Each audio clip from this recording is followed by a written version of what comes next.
وبركاته. الحمد لله رب العالمين والصلاة والسلام على سيد المرسلين وعلى آله وأصحابه أجمعين. أما بعد فأعوذ بالله من الشيطان الرجيم. بسم الله الرحمن الرحيم.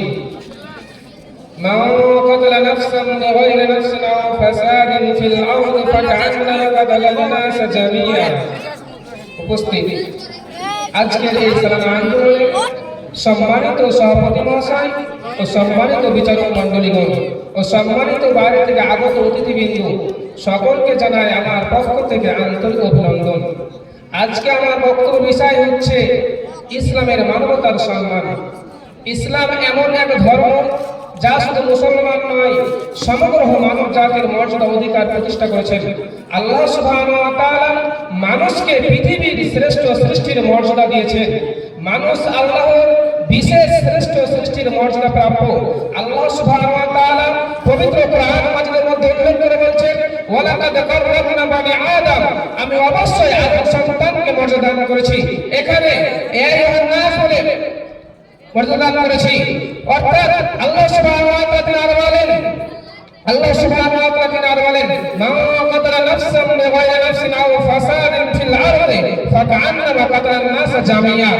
যে ব্যক্তি অন্যায়ভাবে একজন মানুষকে হত্যা করলো, সে যেন সমস্ত মানব জাতিকে হত্যা করলো, মানব জাতিকে হত্যা করলো। ইসলাম মানুষকে খলিফাতুল্লাহ আল্লাহর প্রতিনিধি হিসাবে ঘোষণা করেছে। ইসলামে শুধু মুসলমান নয়, যে কোনো মানুষের জীবনকে সম্মানিত বলে ঘোষণা করেছেন। অন্য একদিকে একটি প্রাণ রক্ষা করা, যেন সমগ্র মানব জাতিকে রক্ষা করা। সম্মানিত উপস্থিতি, আল্লাহ সুবহানাহু ওয়া তাআলা পবিত্র কোরআন মাজিদের মধ্যে আরো উল্লেখ করে বলেছেন, ইন্না আকরামাকুম ইনদাল্লাহি আতকাকুম, নিশ্চয় আল্লাহর নিকটে তোমাদের মধ্যে সবচেয়ে সম্মানিত ব্যক্তি সে যে সবচেয়ে তাকওয়াবান। সম্মানিত উপস্থিতি, নবী করিম সাল্লাল্লাহু আলাইহি ওয়াসাল্লাম মানবতার প্রতি সহানুভূতি শিক্ষা দিয়েছেন। রাসূল সাল্লাল্লাহু আলাইহি ওয়াসাল্লাম বলেছেন, ইন্না মিন খিয়ারিকুম ওয়া আহসানাকুম আখলাকা।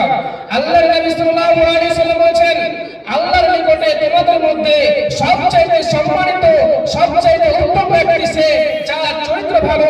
এই হাদিস থেকে বোঝা যায় যে চরিত্র হচ্ছে মানব জীবনের আসল পরিচয়, অর্থাৎ মানবতার সবথেকে বড় গুণ, মানবতার সবথেকে বড় গুণ।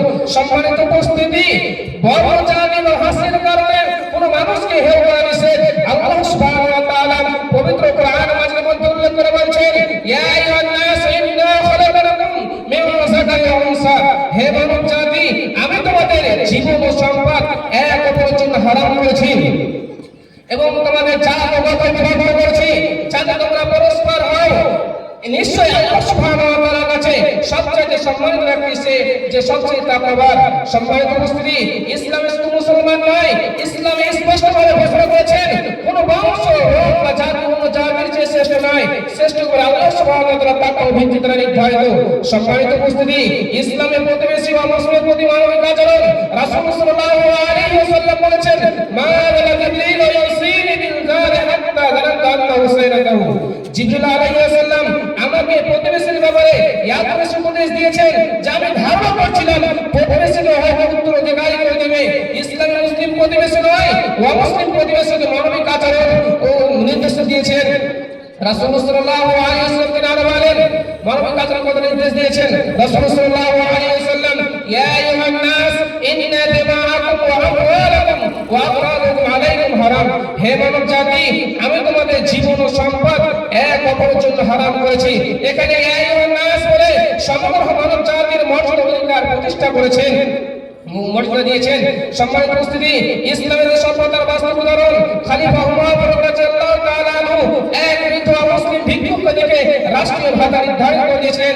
তিনি বললেন, যখন সে যুবক ছিল, যখন সে তরুণ ছিল, তখন আমাদের জন্য কাজ করেছে, এখন বৃদ্ধ হলো, আমরা তাকে পরিত্যাগ করতে পারি না। ইসলামের একটি ইসলাম মানবতার সম্মান রক্ষা করার এক উজ্জ্বল দৃষ্টান্ত। সম্মানিত উপস্থিতি, ইসলাম শুধু ইবাদত নয়, এটি মানব সত্তার নাম, যেখানে মানুষ হিসেবে মানুষকে মর্যাদা হয়েছে, যেখানে মানুষকে সম্মান দেওয়া হয়েছে। সম্মানিত উপস্থিতি, আমাদের উচিত আল্লাহর সন্তুষ্ট লাভ করতে হলে মানুষের সেবা করা, মানুষের সাহায্য করা, মানুষের সম্মান রক্ষা করা, কারোর প্রতি অন্যায় না করা, কারোর প্রতি অন্যায় না করা, মানুষের সম্মান রক্ষা করা। সম্মানিত উপস্থিতি, রাসূল সাল্লাল্লাহু আলাইহি ওয়াসাল্লাম বলেন, আর-রাহিমুনা ইয়ারহামুহুর রহমান, যারা দয়া করে দয়াময় আল্লাহ সুবহানাহু ওয়া তাআলা তাদের প্রতি দয়া করে। এই হাদিস থেকে বোঝা যায় যে যদি আমরা দয়া করি আল্লাহ সুবহানাহু ওয়া তাআলা, আমরা যদি মানুষের উপর দয়া করি আল্লাহ সুবহানাহু ওয়া তাআলা স্বয়ং আমাদের উপর দয়া করবে। সম্মানিত উপস্থিতি, এখান থেকে আমরা বক্তব্য করছি, পরিষ্কার এটাই বুঝলাম, ইসলাম মানুষকে মানুষ হিসেবে সম্মান দিতে শিখিয়েছেন। আল্লাহ সুবহানাহু ওয়া তাআলা যেন আমাদের সবাইকে ইসলামের মানবতার সম্মান রক্ষা করে চলার তৌফিক দান করে। আমিন। ওয়া আখিরুনা দাওয়ানা আলহামদুলিল্লাহি রাব্বিল আলামিন। আসসালামু আলাইকুম ওয়া রাহমাতুল্লাহি ওয়া বারাকাতুহু।